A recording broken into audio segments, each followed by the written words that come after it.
తాకట్లో ఉన్న మీ బంగారాన్ని విడిపించి ఆ రోజు ఆన్లైన్ రేటుకి కొంటాం. Sharma gold company. నమస్కారం, సుమన్ టీవీకి స్వాగతం. నేను మానస.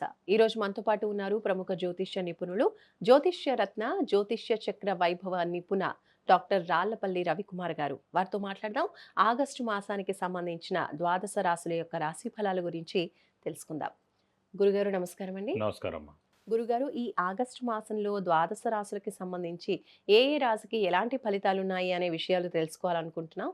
అంతకన్నా ముందు గురుగారు, ద్వాదశ రాశిలో ఏ ఏ గ్రహాలు ఏ ఏ స్థానాల్లో ఉన్నాయి అనే విషయాలు తెలుసుకోవాలనుకుంటున్నాం. శరదిందు సమాకారే పరబ్రహ్మ స్వరూపిణి వాసరాపీఠ నిలయే సరస్వతి నమస్తుతే. సుమన్ టీవీ ప్రేక్షకులకు నమస్కారం. ఈ మాసం అంటే ఆగస్టు నెలలో ద్వాదశ రాశుల్లో నవగ్రహాలు ఎక్కడ ఉన్నాయో తెలుసుకుందాం. ఎందుకంటే సాధారణంగా మనం రాశి ఫలాలు చెప్పుకునేటప్పుడు ఎందుకు అసలు నవగ్రహాలు ద్వాదశ రాశుల్లో ఉన్నాయి, వాటి ఫలితాలు ఏంటని ఎందుకు చెప్పుకోవాలంటే, సూర్యుడు అంటే ప్రతి నెల ఒక రాశి నుంచి ఇంకో రాశిలోకి మారుతాడు.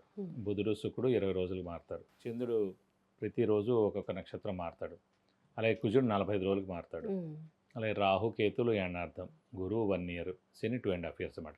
మేజర్ ప్లానెట్స్ అయిన గురువు, శని, రాహు, కేతులు అయితే మటుకు మనం గోచారిత్య సంవత్సర ఫలం చెప్పుట చూడండి, మన ఉగాది రోజు ఆ రోజు చెప్పుడే సంవత్సరం మొత్తం ఫలితం తెలుస్తుంది.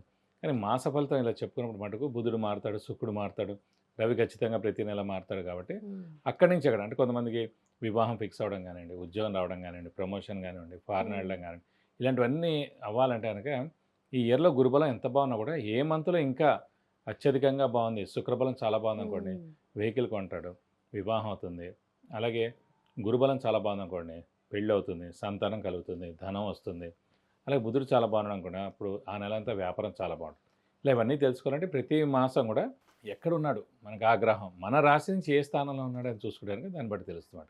ఇప్పుడు మనకి సూర్యుడు వచ్చేసి ఆగస్టు 15 to సెప్టెంబర్ 15 మనకి స్వస్థానమైన సింహరాశిలో ఉంటాడు. నెక్స్ట్ వచ్చేసి బుధుడు మనకి కర్కాటక రాశిలో ఉన్నారు. అలాగే శని మనకి మీన రాశిలో ఉన్నాడు. రాహు మనకి కుంభరాశిలో ఉన్నారు. కేతు వచ్చేసి మనకి సింహరాశిలో ఉన్నాడు. అలాగే కుజుడు కన్యా రాశిలో ఉన్నారు. అలాగే గురు శుక్రులు ఇద్దరు కూడా మనకి మిథున రాశిలో ఉన్నారు. మొన్నటిదాకా కుజుడు కేతు కలిసి ఉన్నారండి. సో ఈ 2 monthsలోనే అందుకే చూడండి చాలా ఈ ఏరోప్లేన్ క్రాష్ అవ్వడం, ఈ ఫైర్ యాక్సిడెంట్స్ విపరీతంగా అవడం, ఆ ఫ్యాక్టరీస్ అన్నీ కాలిపోవడం, షార్ట్ సర్క్యూట్ అవ్వడం, ఇవన్నీ కూడా జరిగాయి అనమాట. దేవుడి దయ మనకి ఇప్పటి నుంచి ఒక 8 months దాకా, అంటే ఇక్కడ నుంచి మనం ఒక 8 months వేసుకున్నట్టు కనుక మనకి ఫిబ్రవరి, మార్చి దాకా మళ్ళీ ఇలాంటి ఇబ్బందులు ఏమి ఉండవండి. మేజర్ యాక్సిడెంట్స్, ఈ ఎర్త్క్వేక్స్, ఈ ఇలాంటివన్నీ కూడా తీసుకున్న యుద్ధాలు కానీ ఇలాంటి ఏదైనా తీసుకోండి, ఇలాంటివన్నీ కూడా ఒక 8 months అయితే ప్రశాంతంగా ఉండొచ్చని చెప్పుకోవచ్చు అన్నమాట.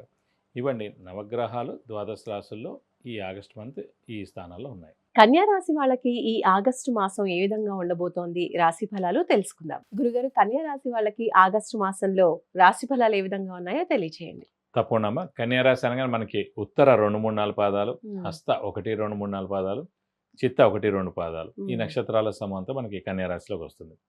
ఈ రాశి వారికి బాగుందని చెప్పుకోవాలి. ఎందుకంటే మెయిన్గా గురు దశమ స్థానంలో ఉన్నాడు, రాజ్యస్థానంలో, ఉద్యోగ స్థానంలో ఉన్నాడు. 10th house అంటే ఉద్యోగస్థానం, రాజ్యస్థానం, వ్యాపారస్తులు చేసే బిజినెస్ ఏదైనా స్థానం చూసుకున్నాడు 10th house అనుకోవాలి. అలాగే వృత్తి స్థానం కానీ ప్రొఫెషన్ స్థానం కూడా 10th house. సో అలాంటి స్థానంలో ఉన్నాడు కాబట్టి ఉద్యోగస్తులకు ఎక్సలెంట్గా ఉంటుందని చెప్పుకోవచ్చు. ఎందుకంటే మెయిన్గా ఉద్యోగస్తులకి 10th house బాగుంటేనే జాబ్ సాటిస్ఫాక్షన్, మెంటల్ పీస్, వాళ్ళు అనుకున్న శాలరీ, వాళ్ళు అనుకున్న డెసిగ్నేషను, వాళ్ళు అనుకున్న కంపెనీ, లేదంటే వాళ్ళు అనుకున్న ప్లేసు, అవన్నీ బాగుండాలంటే 10th house చాలా బాగుండాలి. సాధారణంగా ఇదే దశమ స్థానాధిపతి 6, 8, 12 స్థానాల్లో ఉన్నారనుకోండి, జాతకరీత్యా వాళ్ళకి స్ట్రెస్, స్ట్రెయిన్, మానసిక ఆందోళన, జాబులు విపరీతంగా మారడం, సిటీలు మారిపోతుండడం, ఇలాంటివన్నీ జరుగుతుంటాయి. అంటే ఇంట్లో పేరెంట్స్ కానివ్వండి, వైఫ్ పిల్లలు కానీ దూరంగా ఉండడం, ఇలాంటివన్నీ జరుగుతాయి. సో దశమాధిపతి అంటే 10th house లార్డ్ మటుకు ఎప్పుడు కూడా 6, 8, 12 స్థానాల మటుకు ఉండకుండా ఉంటే చాలా మంచిది.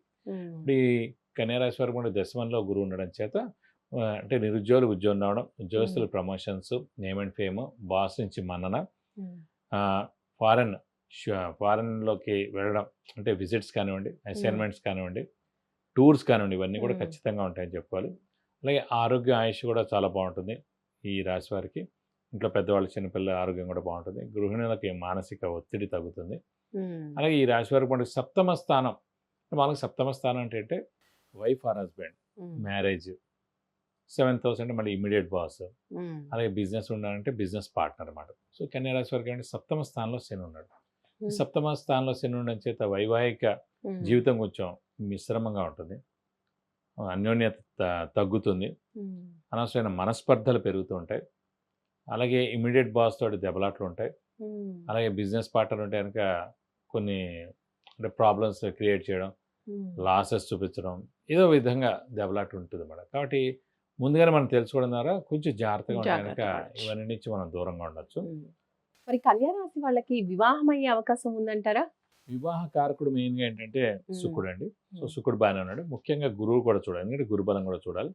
సో గురువు కూడా దశమ స్థానంలో ఉన్నాడు కాబట్టి ఖచ్చితంగా పంచమ దృష్టితోటి కుటుంబ స్థానాన్ని చూస్తాడు, సప్తమ దృష్టితోటి చతుర్థ స్థానాన్ని చూస్తాడు. కాబట్టి ఖచ్చితంగా అవివాహితులు ఎవరైతే ఉన్నారో వారికి ఖచ్చితంగా వివాహానికి అవకాశాలు ఎక్కువగా ఉన్నాయి. అలాగే సంతానం గురించి కూడా అడిగారు. సంతానం లేని వారికి కూడా సంతానం కలుగుతుంది, ఎందుకంటే సంతానం కారకుడే గురువు అండి. అలాగే ముఖ్యంగా మనం వివాహం చూసినప్పుడు, మ్యాచ్ మేకింగ్ చూసినప్పుడు ఈ మధ్య చాలా మంది అంటే ఒక 10 మందికి పెళ్లిళ్ళు అవుతున్నాయి అనుకోండి, 3-4కి సంతానం ఉండట్లేదు. అక్కడ ఖచ్చితంగా మనం జాతకరీత్యా చూడాలి. పంచమ స్థానం సంతాన స్థానం. పంచమ స్థానంలో కుజుడు ఉంటే కనుక సంతాన నష్టం, పంచమ స్థానంలో రాహు ఉన్నాడు అనుకోండి నాగదోషం, సంతానం ఉండదు, సంతాన నష్టం. పంచమ స్థానంలో కేతు ఉన్నా కూడా సంతానం కలగకపోవచ్చు, సంతాన నష్టం. అలాగే పంచమ స్థానంలో ఒక నీచ గ్రహం ఉందనుకోండి, ఫర్ ఎగ్జాంపుల్ ఒక కన్యా లగ్నం వారికి పంచమ స్థానం మకరం అయింది కాబట్టి అక్కడ గురువు నీచలో ఉన్నాడు అనుకోండి, ఖచ్చితంగా సంతానం ఉండకపోవచ్చు, సంతాన నష్టం. సో పంచమ స్థానంలో నీచగ్రహం ఉండకూడదు, పాపగ్రహం ఉండకూడదు, అలాగే పంచమ స్థానంలో శుభగ్రహం ఉండాలి, చంద్రుడు కానీ, బుధుడు కానీ, గురువు కానీ, శుక్రుడు కానీ, అలాగే పంచమాధిపతి ఉచ్చ కానీ, స్వస్థానం కానీ ఉంటే కూడా సంతానం కలదు. కాబట్టి ఈ కన్యా రాశి వారికి మటుకు ఇండివిజువల్గా జాతకం చూస్తే ఇవన్నీ తెలుస్తాయి.